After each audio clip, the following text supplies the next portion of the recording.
We only have 13 Kubrick films, but did you know that he left behind 60 other potential masterpieces? Hi, I'm Filippo Olivieri, welcome back to my YouTube channel. In this second episode of Cracking the Cube, I will discuss Stanley Kubrick's unrealized films and those he left unfinished. This is actually an updated version of my very first academic presentation from 2016.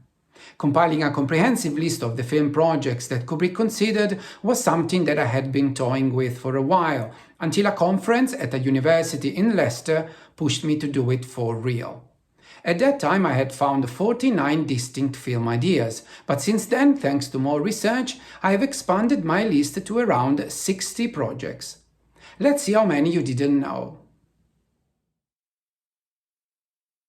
This presentation will explore Stanley Kubrick's unmade or unfinished films. We see here the space in which we will be moving, that is, the films that Kubrick did make. If we think about Kubrick's unmade films, Napoleon, A.I. Artificial Intelligence and Arian Papers easily come to mind. A few other projects are equally fairly known. One-Eyed Jacks, a western that was eventually directed by Marlon Brando, The German Lieutenant, an original screenplay set in World War II that Kubrick wrote with Richard Adams, and The Burning Secret, an adaptation of the Stephen Zweig novel co-written with Calder Willingham. 3 more scripts of the mid-50s have enjoyed some media recognition recently. These are The Downslope, an original Civil War story by Shelby Foote, Lunatic at Large, a thriller commissioned to Jim Thompson, and God-Fearing Man, an adaptation of I Stole $60 Million, the autobiography of a priest turned safecracker, which was originally intended as a tailor-made film for Kirk Douglas. But this only scratches the surface of the extensive range of cinematic interests that Kubrick examined during his 40 years of work. But before revealing the unknown projects that I managed to track down, I will begin my lecture by expanding on some of the known unrealized films with original information. My main source for the first half of Kubrick's career is James B. Harris, Kubrick's producing partner from 1955 to 62. I spoke with Harris several times, and he was able to provide background and production context to most of the projects he and Kubrick worked on together. Let's start with The Burning Secret, whose screenplay was long thought to be lost, and its rediscovery made the headlines a few years ago. Harris and Kubrick found the novel in the property department at MGM, and while Kubrick was determined to film it, Harris found the story to be weak.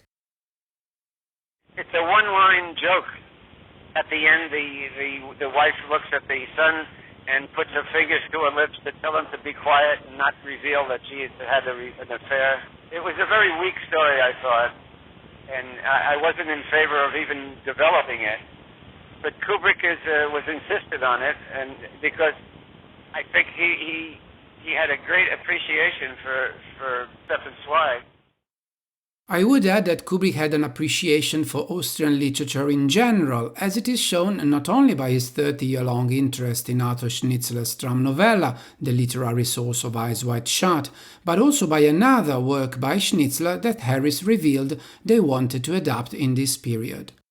It's a short story called The Death of a Bachelor, and it revolves around a dying young man who confesses to 3 of his friends that he has had affairs with all their wives. That is a book that we discussed many times if we were going to do a project of Zweig or Schnitzler, that would be the one we'd want to do. Yeah, that was our favorite of all of us, Zweig and Schnitzlers and everything. Harris told me they actually thought about making several other stories dealing with romantic relationships. For example, historian and novelist Shelby Foote, author of The Downslope, was in fact approached for his novel Love in a Dry Season that Harris Kubrick Pictures optioned. According to Harris, they didn't complete a script and preferred Foote to focus on writing an original Civil War story. Around the same time, we know Kubrick and Harris were interested in doing a TV comedy series based on the film Operation Madball. They intended to produce the series with Kubrick attached to direct the pilot episode.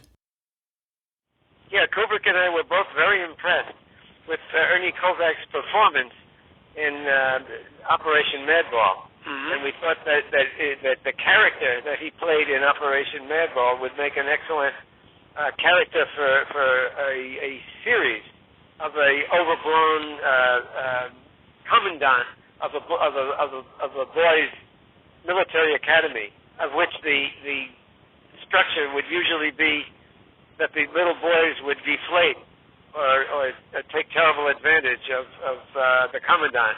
You know, all the mischief and all the things that take place would be very amusing to see them deflate the authority of Ernie Kubrick, because he was a wonderful comedian, and the TV series was going to be a comedy as well. I think Ernie Kubrick wrote the first script, but like so many projects, for some reason, Kubrick and I didn't respond to the script, and the project was dropped. With the TV series format so popular nowadays, it's intriguing to think about Kubrick as a showrunner. Harrison Kubrick actually tried the idea another time with Three of a Kind, an episodic thriller TV series about a secret organization that solves mysteries and fights crime. Anyway, getting back to Operation Madball, the idea of satire springing from the military must have stayed with Kubrick because the following year he stated he intended to do a comedy remake of the French Foreign Legion classic Beau Geste, starring Jerry Lewis and again Ernie Kovacs. It remained no more than a passing interest, but of course the very same idea would take shape years later with Dr. Strangelove. In March 1958, Harrison Kubrick acquired the screen rights to The Last Parallel, the diary of a Marine on the firing line in Korea, written by Martin Russ from his own experience. While Russ was writing the screenplay, Kubrick and Harris sent the book to Marlon Brando, hoping that he would sign to play the lead. But like many other ideas they were developing, the script didn't turn out to be up to their expectations and the chance evaporated. At the end of the year, Harris Kubrick Pictures registered the title 666, taken from a collection of comic strips by cartoonist Jules Feiffer. Shortly after, Kubrick wrote to Feiffer and proposed him to write a modern love story for him.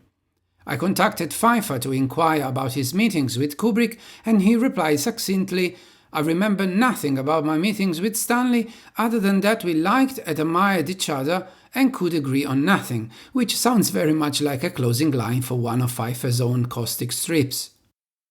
Contemporary to their work on Lolita, in 1959 Harris and Kubrick optioned the rights to another earlier novel by Vladimir Nabokov, Laughter in the Dark, which has a similar theme, an older man's obsession for a younger girl. Although Harris remembers they optioned the novel only as a protection for Lolita, documents at the Kubrick archive reveal a fair amount of work, with a scene-by-scene synopsis written by Carlo Fiore, an associate of Marlon Brando, and a treatment by Kubrick himself. Harris Kubrick Pictures was about to be dissolved in 1963, but there was a chance for one last project together, The Passion Flower Hotel, a novel about a group of young women who decide to sell their services to an old boys' school nearby.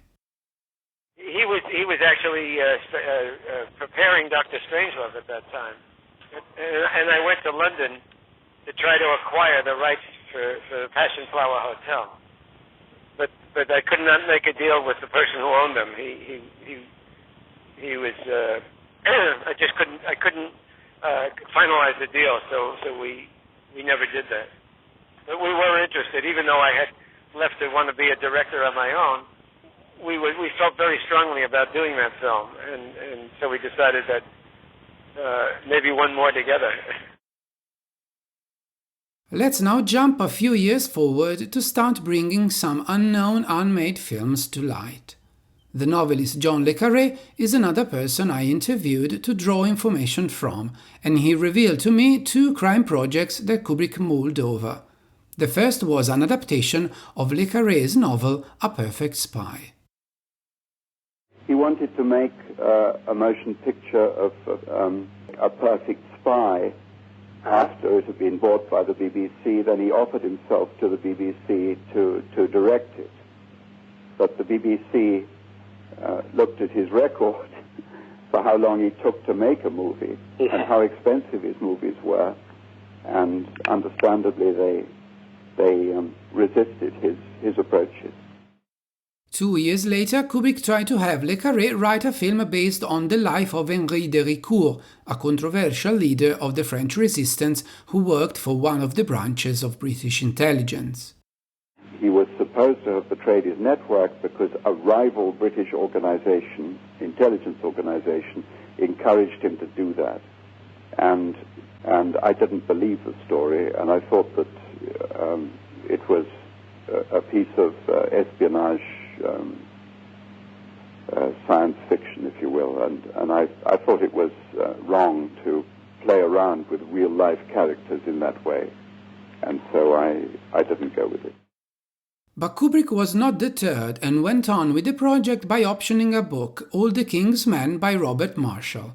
However, despite long conversations with the author and lots of research, Kubrick ultimately abandoned the project. Still on the subject of the Second World War, Emilio D'Alessandro, personal assistant to Kubrick for 30 years, revealed that Kubrick intended to make a film about the Battle of Monte Cassino, a series of raids during the Italian campaign. Kubrick interviewed Emilio about his childhood war memories and even did research about hotels around Cassino to accommodate cast and crew on location in Italy. It is now time to populate the screen with all the unrealized films I have found. They amount at 55 distinct projects, plus a number of plot and character ideas. With so many entries, it's pretty inevitable to wonder why Kubrick realized only 13. Certainly his customary long production schedules play a role here, but I believe a better reason can be found in a quote from 1964. "The problem is to find an obsession," Kubrick said.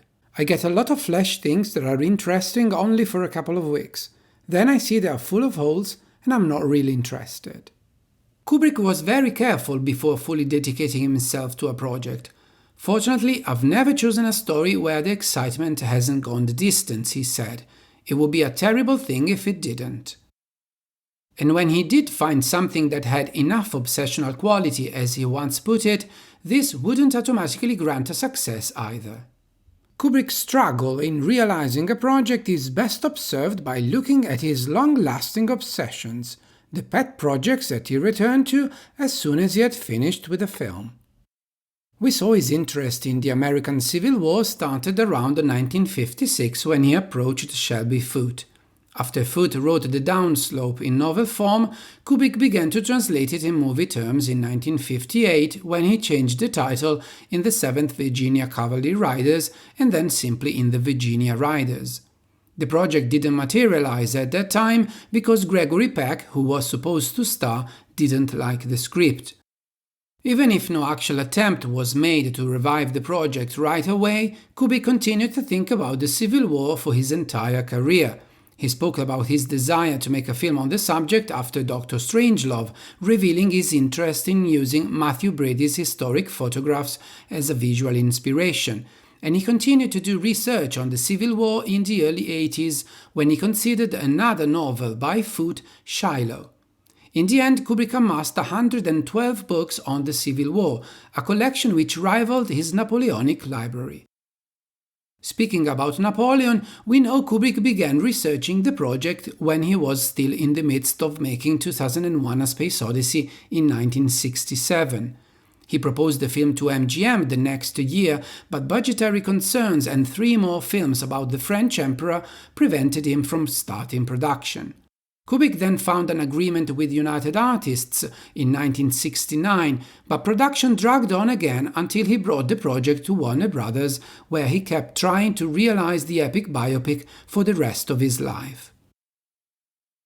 After Burning Secret by Zweig and The Death of a Bachelor by Schnitzler, Kubrick eventually decided that Traumnovelle was the piece of Austrian literature that he wanted to bring to the screen. Even if it is plausible that Kubrick read the story very early on, Kirk Douglas, for example, claimed his psychiatrist suggested it to Kubrick in 1959, the first documented attempt to turn Traumnovelle into a film is dated 1968, when he inquired for the adaptation rights. The project was then announced for a Warner Brothers release in 1971, but Kubrick was not satisfied with his script and the project was shelved. Then he sought the help of Anthony Burgess in 1976, tried to involve Diane Johnson, Michael Herr, John le Carre and Terry Southern in the early 80s, wrote some versions of it at the end of the decade, and hired Candia McWilliams, Sarah Maitland, again Michael Herr in the mid-90s, finally succeeding only with Frederick Raphael. Kubrick's interest in Brian Aldiss's short story Super Toys Last All Summer Long probably originated in 1976 but materialized in 82-83 when he bought the adaptation rights, and then exploded in the early 90s with the involvement of a new plethora of writers, again Aldiss, Bob Shaw, Ian Watson, Arthur C. Clarke and Sarah Maitland. Kubrick consulted with Steven Spielberg too, but none of these people had the impression he was entirely satisfied with the script. Had he not died, I'm convinced Kubrick would have worked on the screenplay some more. An especially laborious work was put into finding a way to treat the events surrounding the Third Reich. We've seen Kubrick touched on the topic several times with his projects about the Second World War, but his first proper attempts can possibly be traced back to the early 70s, when he considered stories stemming from his wife's family background. A drama based on Christiana's childhood in Nazi-occupied Holland, and a view of the entertainment industry under Goebbels, probably centered on her uncle Veit Harlan, who directed anti-Jews propaganda films for Hitler, most notably the infamous Jew Süß. Kubrick, a film director himself, was interested in exploring how an artist might behave under such circumstances. He met Veit Harlan and his actress wife, Christina Soderbaum, but was unable to draw any significant material from them. Kubrick then sought help from journalist Alexander Walker. After suggesting a series of names, in the end Walker asked what was obvious, whether Kubrick had tried Leni Riefenstahl. "She would know, wouldn't she?" remarked Kubrick. "She'd know everything." As fascinating a contact as it is, I haven't found any evidence that Kubrick and Riefenstahl actually met or talked. It's not entirely unexpected to know that the tone of this film about the Nazi film industry would have been a grotesque comedy. "You wouldn't go as far as they did in The Producers," Kubrick told Walker, "but commercial fascism ought to make a very amusing black farce." If this reminds you of Dr. Strangelove, you are right. In 1971, Kubrick contacted Peter Sellers for a role in the picture. Overall, by judging on two novels that he examined as possible fictional stories, The Night of the Generals and The Royal Game, it seems that in this period Kubrick wanted to make a film that explored the impact that the rise of Nazism had on the German people. His interest in the Third Reich rose back again in the early 80s, but with a much bleaker tone. Kubrick now turned his attention on the practices and the effects of deportation, and read several first-person accounts plus the massive chronicle The Extermination of the European Jews by Raoul Hilberg. Speaking with Michael Herr, Kubrick told that what he most wanted to do was a film about the Holocaust, but good luck putting all of that into a 2-hour movie. The chance came with the book Schindler's Ark, but according to Warner Brothers executive Julian Senior, the rights were lost because Spielberg got them first. Kubrick then asked both Herr and Hilberg suggestions for other books to adapt, and in fact it was Herr who sent Kubrick Wartime Lives by Louis Bagley, which eventually was adapted into the Arian Papers script in 1991. Now that we have listed all the projects and all the attempts at realizing them, we can analyze the shape and development of Kubrick's creativity. We will do it in the second part of the episode, in which we will discover one essential ingredient of a Kubrick film. Hit subscribe, turn the bell on, and see you there. Thank you.